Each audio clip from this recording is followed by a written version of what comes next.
एक शांत संध्या थी। नदी का जल धीरे धीरे बह रहा था और वातावरण में गहरी शांति थी। आचार्य चाणक्य मौन भाव से नदी किनारे बैठे थे। उनके पास चंद्रगुप्त बैठा था, पर उसका मन स्थिर नहीं था। चेहरे पर प्रश्न थे, आंखों में उलझन और हृदय में असमंजस। कुछ देर बाद चंद्रगुप्त ने कहा, गुरुदेव, मन में बहुत कुछ चलता रहता है। कभी लगता है कि अगर सब कुछ किसी से कह दूं तो शायद मन हल्का हो जाए। आचार्य चाणक्य ने उसकी ओर देखा और मंद मुस्कान के साथ बोले, पुत्र, यही सोच मनुष्य की सबसे बड़ी भूल होती है। उन्होंने कहा, यह संसार उन्हें नहीं तोड़ता जो चुप रहते हैं, ये उन्हें तोड़ता है जो हर बात, हर भावना और हर योजना बिना सोचे दूसरों के सामने खोल देते हैं। आचार्य बोले, जिस प्रकार धन तिजोरी में सुरक्षित रहता है, उसी प्रकार कुछ बातें हृदय में बंद रहनी चाहिए। हर सत्य बोलना बुद्धिमानी नहीं होता और हर चुप्पी कमजोरी नहीं होती।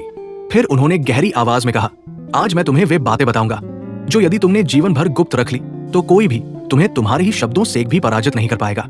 एक घर की समस्याएं। आचार्य चाणक्य ने शांत स्वर में कहा, पुत्र, जीवन की पहली नीति यही है कि अपने घर की समस्याएं कभी बाहर मत ले जाओ। घर का झगड़ा जब बाहर जाता है तो उसका समाधान नहीं होता, वो केवल चर्चा और मजाक बन जाता है। जो व्यक्ति अपने परिवार की बातें हर किसी को बताता है, वो अनजाने में अपने ही घर की नींव कमजोर कर देता है। लोग सहानुभूति कम दिखाते हैं और कहानी ज्यादा ढूंढते हैं। वे तुम्हारे दुख को अपने मनोरंजन और बातचीत का विषय बना लेते हैं। घर की बातें अगर बाहरी कानों तक पहुंच जाए तो रिश्तों की मर्यादा धीरे धीरे टूटने लगती है। सम्मान घर से बाहर निकल जाता है और विश्वास चुपचाप दरारों में बदल जाता है। आचार्य बोले, घर की शांति बाहर वालों से नहीं आती, वो अपनों की समझ से बनती है। इसलिए पुत्र, चाहे हालात कितने भी कठिन क्यों न हो, अपने घर की बातों को हमेशा घर के भीतर ही सीमित रखो। दो, अपनी कमाई।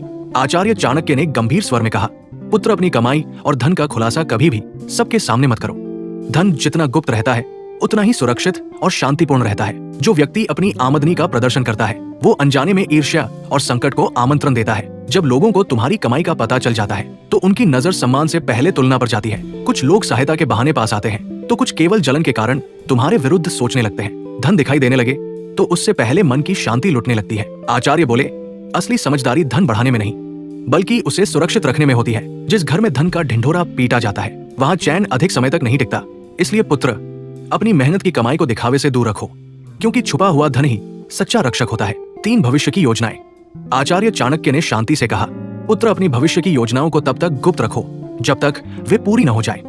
जो लोग अपने हर कदम की घोषणा पहले कर देते हैं वे अक्सर मंजिल तक पहुंचने से पहले ही रुक जाते हैं। हर योजना एक बीज की तरह होती है, जिसे समय से पहले दिखाया गया तो कोई उसे कुचल देता है। जब तुम अपनी तैयारी सबको बताते हो तो आलोचना और शंका तुम्हारे मार्ग में रुकावट बन जाती है। कुछ लोग जानबूझकर तुम्हारा मन तोड़ते हैं तो कुछ अनजाने में तुम्हें भ्रमित कर देते हैं। आचार्य बोले, तैयारी का समय दिखाने का नहीं बल्कि चुपचाप मजबूत बनने का होता है। काम पूरा होने के बाद बोला गया एक वाक्य पहले बोले गए 100 वाक्यों से अधिक प्रभावी होता है। दुनिया योजना की रक्षा नहीं करती, वो केवल परिणाम देखती है। इसलिए पुत्र, जब तक लक्ष्य हाथ में ना आ जाए अपने इरादे, दिशा और अगला कदम केवल अपने मन में ही रखो।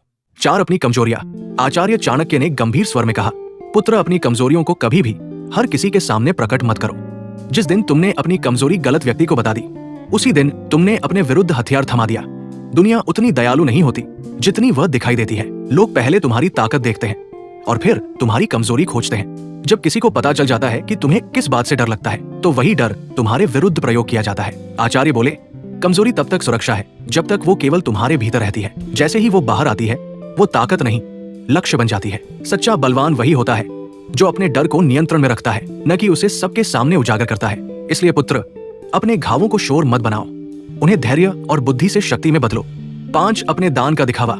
आचार्य चाणक्य ने मुस्कुराते हुए कहा, पुत्र, दान वह है जो बिना बताए किया जाए।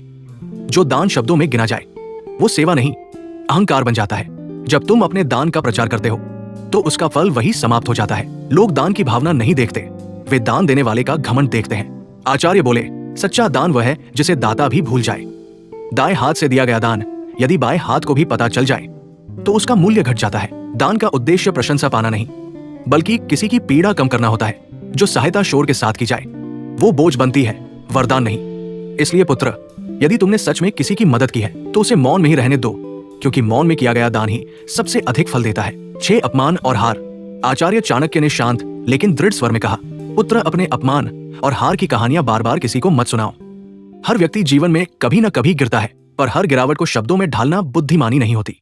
जो व्यक्ति अपनी हार को बार बार दोहराता है वो अनजाने में खुद को फिर से कमजोर करता है। दुनिया सहानुभूति कम और स्मृति अधिक रखती है। लोग तुम्हारी असफलता को याद रखते हैं और अवसर मिलने पर उसी से तुम्हें मापते हैं। आचार्य बोले, हार को सीख बनाओ, लेकिन प्रदर्शन मत बनाओ। अपमान को अपने भीतर शक्ति में बदलो, उसे ढोल की तरह मत बजाओ। जो चुपचाप गिरकर फिर से खड़ा हो जाता है, वही वास्तव में सबको चौंका देता है। इसलिए पुत्र, अगर कभी पराजय मिले तो संसार से कुछ मत कहो, केवल स्वयं से कहो कि अब और मजबूत बनना है। साथ अपनी भावनाएं। आचार्य चाणक्य ने गंभीर दृष्टि से कहा, पुत्र, अपनी भावनाओं को हर किसी के सामने प्रकट मत करो। मनुष्य का सबसे बड़ा रहस्य उसका मन होता है, और जो उसे सबके सामने खोल देता है वही सबसे पहले टूटता है। जब तुम अपना क्रोध, पीड़ा या मोह दूसरों को बताते हो तो लोग सहानुभूति नहीं, गणना करने लगते हैं। वे सोचते हैं कि तुम्हें कहां से कमजोर किया जा सकता है। जो तुम्हारे क्रोध को जान लेता है वो तुम्हें भड़का सकता है। जो तुम्हारे मोह को समझ लेता है वो उसे तोड़ सकता है, और जो तुम्हारी पीड़ा पहचान लेता है वो उसी से लाभ उठाने लगता है। आचार्य बोले, भावनाएं भी धन की तरह होती है, जितनी छुपी रहे उतनी मूल्यवान होती है। सच्चा बलवान वही होता है जो भीतर आग रखे और बाहर शांति का आवरण ओढ़े। इसलिए पुत्र, अपने मन की बात केवल उसी से कहो जो निस्वार्थ हो। बाकी दुनिया के सामने मौन और संतुलन बनाए रखो। 8, अपनी अगली चाल या निर्णय। आचार्य चाणक्य ने कहा, पुत्र, अपनी अगली चाल किसी को पहले से मत बताओ। जो व्यक्ति हर निर्णय पहले ही बता देता है वो अपने ही रास्ते में बाधा खड़ी करता है। लोग तुम्हारी दिशा जानकर या तो तुम्हें रोकेंगे या भ्रमित करेंगे। आचार्य बोले, बुद्धिमान वही है जिसकी चाल दुनिया को परिणाम के बाद समझ आए। निर्णय की शक्ति उसकी गोपनीयता में होती है। इसलिए पुत्र, जब तक कार्य सिद्ध न हो जाए अपने निर्णय को मौन में ही पकने दो। 9, अपने ज्ञान और बुद्धि का अहंकार। आचार्य ने गंभीर स्वर में कहा, पुत्र, अपनी बुद्धि का प्रदर्शन मत करो। जो हर समय ये जताता है कि वो सबसे अधिक जानता है वो सीखना बंद कर देता है। लोग ऐसे व्यक्ति को समझदार नहीं, घमंडी मानते हैं। आचार्य बोले, सच्चा ज्ञानी कम बोलता है और अधिक समझता है। ज्ञान जितना शांत रहता है उतना ही प्रभावी होता है। इसलिए पुत्र, अपनी समझ को शब्दों से नहीं कर्म से दिखाओ। अपने संघर्ष और त्याग की गिनती। आचार्य चाणक्य ने कहा, पुत्र, अपने संघर्षों का हिसाब दुनिया को मत दो। जो अपने त्याग गिनाता है वो धीरे धीरे शिकायत करने लगता है। दुनिया तुम्हारी मेहनत का भार नहीं उठाती, वो केवल परिणाम देखती है। आचार्य बोले, संघर्ष वो अग्नि है जो भीतर जले तो शक्ति बनती है, लेकिन बाहर जले तो केवल धुआं देती है। इसलिए पुत्र, अपने संघर्ष को शोर मत बनाओ, उसे सफलता में बदल दो। आचार्य चाणक्य ने शांत लेकिन दृढ़ स्वर में कहा, पुत्र, जीवन में सबसे बड़ी सुरक्षा तलवार या धन नहीं होती।